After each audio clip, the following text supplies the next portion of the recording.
ఆచి చికెన్ మసాలా. ఉమ్మడి వరంగల్ జిల్లాలో భారీ వర్షం కురుస్తోందని వాతావరణ శాఖ హెచ్చరించింది. పెనుగాలులు వీచే అవకాశం ఉందని తెలిపింది.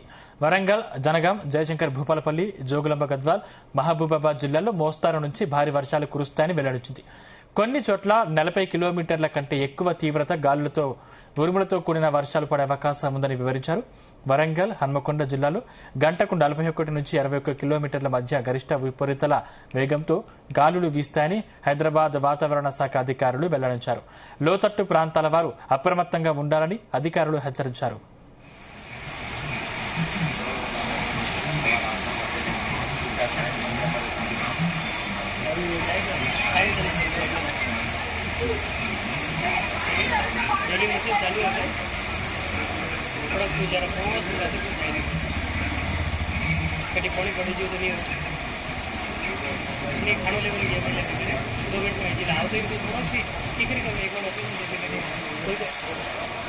మరి వరంగల్ జిల్లాకు సంబంధించి వర్షాలకు సంబంధించి మరింత పూర్తి డీటెయిల్స్ మా ప్రతినిధి శ్రీకాంత్ అందిస్తారు. Srikanth, good evening Sandeep.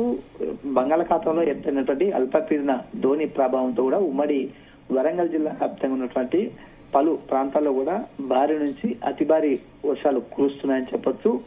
ఎందుకంటే ఈ కాలంలో మొత్తం ఎక్కువ నిన్న మొన్నటి వరకు కూడా ఉష్ణోగ్రతలు అయితే గరిష్టంగా పెరిగిపోవడం, అదేవిధంగా ఉక్కపోతతో ఇబ్బంది పడ్డటువంటి ప్రజలు మాత్రం ఒక్కసారిగా ఈ రోజు వాతావరణం అయితే మారిపోయిందని చెప్పొచ్చు. ఇక్కడ పలు చోట్ల కూడా నిన్నటి నుంచి ఈదురు గాలితో కూడినటువంటి వర్షం అయితే కురుస్తుంది. ప్రధానంగా ఇటు మహబూబాబాద్ జిల్లాకు సంబంధించినటువంటి బయ్యారం, గార్ల, దోర్నకల్ ప్రాంతాల్లో గత రాత్రి నుంచి కూడా ఈదురుగాళ్ల బీభత్సం సృష్టించాయి. ఈ నేపథ్యం అక్కడ ఉన్నటువంటి పంట కూడా భారీగా నష్టం వాటిదని చెప్పొచ్చు. జొన్నతో పాటు మామిడి పూత కూడా రాలిపోవడంతో కూడా రైతులు తీవ్ర ఇబ్బందులు ఎదుర్కొన్న పరిస్థితి కనిపిస్తుంది. మరోవైపు ఇటు జనగామ జిల్లాకు సంబంధించినటువంటి ఇటు సిటీ ప్రాంతంతో పాటు ఇక్కడ ఉన్నటువంటి పక్కన ఉన్నటువంటి రఘునాథపల్లి, అదేవిధంగా ఈ చెల్పూరు సంబంధించినటువంటి ఈ ప్రాంతాల్లో కూడా భారీగా అయితే వర్షం అయితే కురుస్తుంది. ఇటు అదేవిధంగా వర్షంతో పాటు ఈదురుగాలులు, ఉరుములు, మెరుపులతో కూడినటువంటి వర్షం భారీగా కురుస్తున్న పరిస్థితి కనిపిస్తుంది. నిన్నటి వరకు కూడా ఈ ప్రాంతంలో మాత్రం నిన్నటి వరకు ఉష్ణోగ్రత ఉన్న నేపథ్యంలో ఈ రోజు కురుస్తున్న వర్షాలకైతే రైతులు అయితే కూడా ఆగమవుతున్న పరిస్థితి. మరోవైపు జయశంకర్ భూపాలపల్లి సంబంధించినటువంటి మహదేవ్పూర్ మండల ప్రాంతంలో కూడా అకాల వర్షం కురుస్తుందని చెప్పొచ్చు. మరోవైపు వర్షంతో పాటు వడగండ్లు కూడా బీభత్సం అయితే సృష్టించని చెప్పు. ఈదురుగాలకు తోడు ఇక్కడ గాలి వాన దాటికైతే కూడా రైతులు తీవ్ర ఇబ్బందులు పడుతున్న పరిస్థితి కనిపిస్తుంది. మరోవైపు ఇక్కడ ఈ ప్రాంతాలే కాకుండా మరికొన్ని ప్రాంతాల్లో కూడా భారీ నుంచి అతి భారీ వర్షాలు కురుస్తున్నట్లుగా వాతావరణ శాఖ ఇప్పటికే హెచ్చరికలు అయితే జారీ చేసిన నేపథ్యంలో ఇటు రైతులకైతే కూడా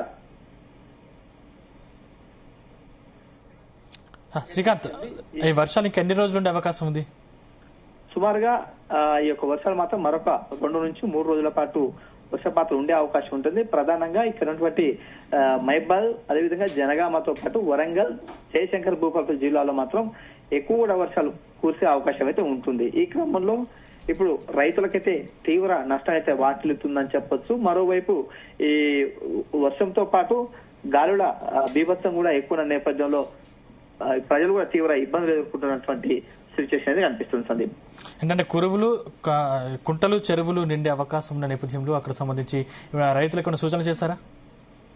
ఇప్పటికైతే వాతావరణ శాఖ అయితే కూడా ఒకటే విజ్ఞప్తి చేస్తుంది. ఇక్కడ రైతులు మాత్రం ముందస్తుగానే చర్యలు తీసుకునే విధంగా అయితే కూడా చెప్తుంది. ఎందుకంటే ఇటీవలి కాలంలో కూడా ఇటు పత్తి అయితేంది, మిరప సంబంధించినటువంటి తోటల వద్ద కూడా ఏతుందో కళ్ళాల వద్ద కూడా ఒడ్లు ఏర్పాటు చేశారు. ఈ క్రమంలో వర్షం దాటికైతే నష్టం వాటిలో అవకాశం ఉంటుంది. అదేవిధంగా తడిసి ముద్దయ్యే అవకాశం ఉంటుంది. కాబట్టి ముందస్తుగానే వాటికి సంబంధించిన టర్పైన్లు, కవర్స్ ను కూడా ఏర్పాటు చేసుకోవాలి. ప్రధానంగా ఈ వర్షం కురిసేటువంటి ప్రాంత రైతులు మాత్రం అప్రమత్తంగా ఉండాలని చెప్తున్న పరిస్థితి కనిపిస్తుంది. మరోవైపు ఇక్కడ ఎక్కువ కూడా చేతికి అందేటువంటి పంట, సుమారుగా ఇప్పుడు మొక్కజొన్న పంట మాత్రం చేతికి వచ్చే దశ ఉంది. వాటిని చివరి దశ ఉన్న నేపథ్యంలో కూడా వాటిని సేకరించడం, అదేవిధంగా మార్కెట్ కు తరలించేటువంటి సిచ్యువేషన్ లో కురుస్తున్నటువంటి వర్షం బీభత్సానికైతే కూడా పూర్తిగా నేలమట్టం అయినటువంటి పరిస్థితి కనిపిస్తుంది. ఇప్పుడు దాని కనీస మద్దతు ధర రాకపోవడంతో కూడా ఒకవైపు రైతులు కన్నీరు మున్నీరుగా విలిపిస్తున్న పరిస్థితి కనిపిస్తుంది. ఈ క్రమంలో ప్రభుత్వం తమను ఆదుకోవాలి, తమకు వచ్చినటువంటి నష్టాన్ని పూడ్చాలంటూ కూడా ప్రభుత్వాన్ని వేడుకుంటున్న సిచ్యువేషన్ కనిపిస్తుంది. Right, thank you Srikanth.